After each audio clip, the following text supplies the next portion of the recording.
It started as an ordinary day in a quiet suburban neighborhood, until a small, innocent moment turned into something much bigger.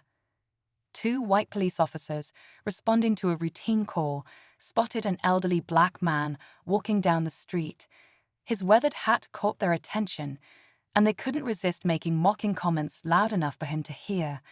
They laughed, assuming he was just another old man with no one to defend him. But what they didn't know would change everything. This man wasn't just anyone. He was the proud father of a federal judge, someone who knew the weight of justice and respect. What happened next was a lesson in humility and the unexpected power of the truth. As their words hung in the air, the elderly man turned around, his calm but piercing gaze leaving the officers silent. What he said next? You won't believe it.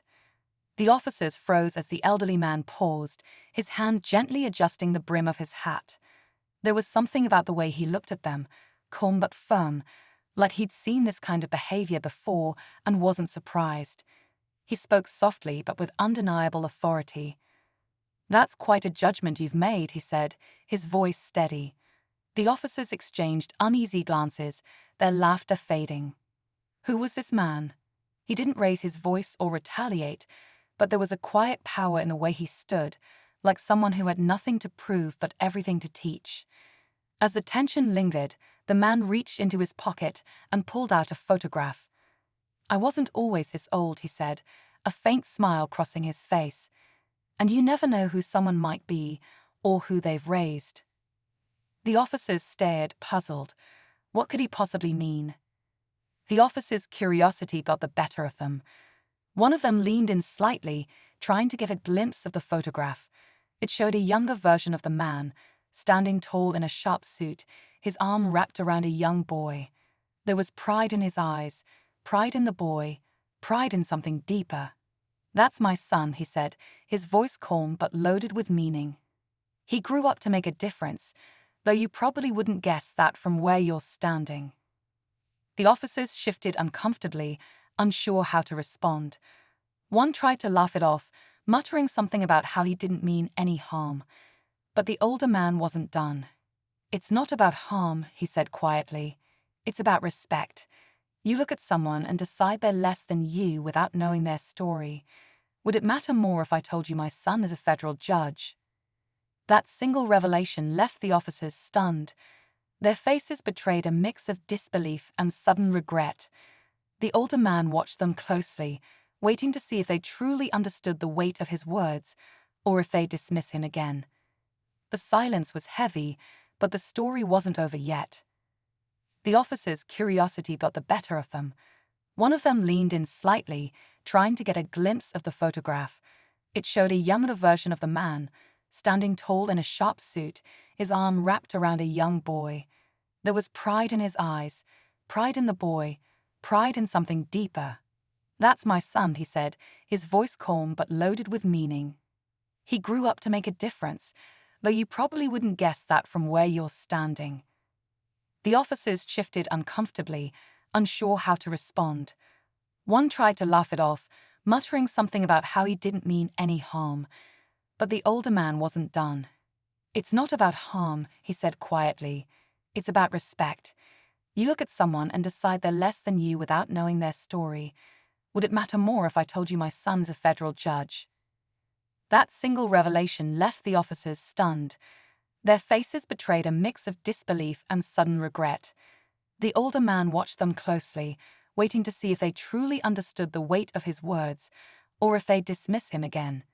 The silence was heavy, but the story wasn't over yet.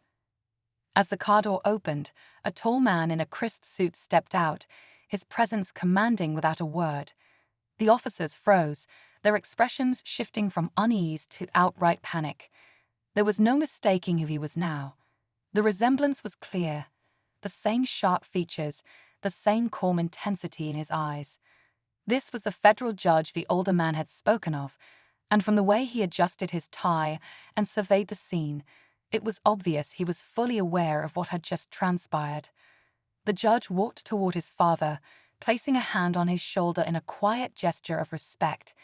"Everything all right here, Dad?" he asked, his voice measured but carrying an undeniable authority.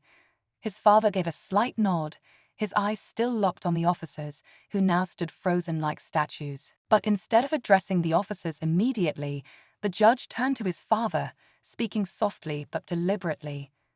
"You've always taught me that people reveal who they are when they think no one's watching." The officers exchanged nervous glances, the weight of the moment pressing down on them. Just when it seemed like the situation couldn't escalate further, the judge reached into his jacket pocket and pulled out a small notebook. He flipped it open and glanced at the officers, his expression unreadable.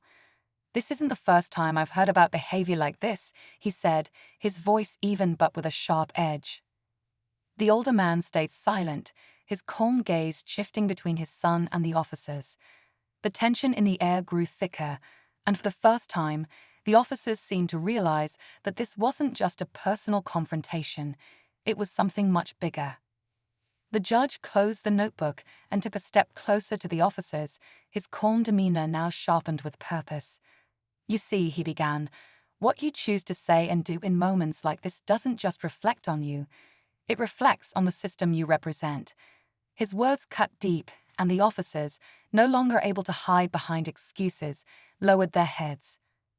The older man, watching quietly, finally spoke. "It's not about punishment," he said, his voice firm but compassionate. "It's about learning. Respect isn't something you can enforce with a badge. It's something you earn by how you treat others." His words hung in the air, and for the first time, the officers looked at him with something resembling genuine remorse. The judge nodded in agreement and turned to his father. "You've always taught me that the best way to teach a lesson is by setting an example," he said. Then, addressing the officers, he added, "Today, you've been given one. Now the choice is yours. What will you do with it?" But just as the officers began to nod, grateful for the unexpected grace, the older man reached into his pocket again. "One more thing," he said, pulling out a small card and handing it to the officers. They glanced at it, confused, until they saw the words, *Civil Rights Advocate, Community Liaison *. The older man smiled gently. "If you're ever ready to have a real conversation about respect, give me a call." With that, he tipped his hat and walked back toward the car with his son. As they drove away, the officers stood in stunned silence, left with far more than they had bargained for, a lesson they would never forget. As the car disappeared down the street, the officers remained rooted in place, the weight of the encounter sinking in. They exchanged a quiet look, realizing how close they had come to dismissing a man who not only demanded respect, but had lived a life of integrity and wisdom. For the first time, they began to see their own behavior in a different light, not as harmless jokes, but as moments that could harm, moments that revealed their own biases. Back in the car, the older man looked out the window, his expression thoughtful. "Do you think they'll change?" he asked his son. The judge smiled faintly. "That's up to them," he replied. But he gave them something to think about. That's where change begins. The story ended not with anger, but with a lesson, one about humility, respect, and the power of words to shift perspectives when they're least expected.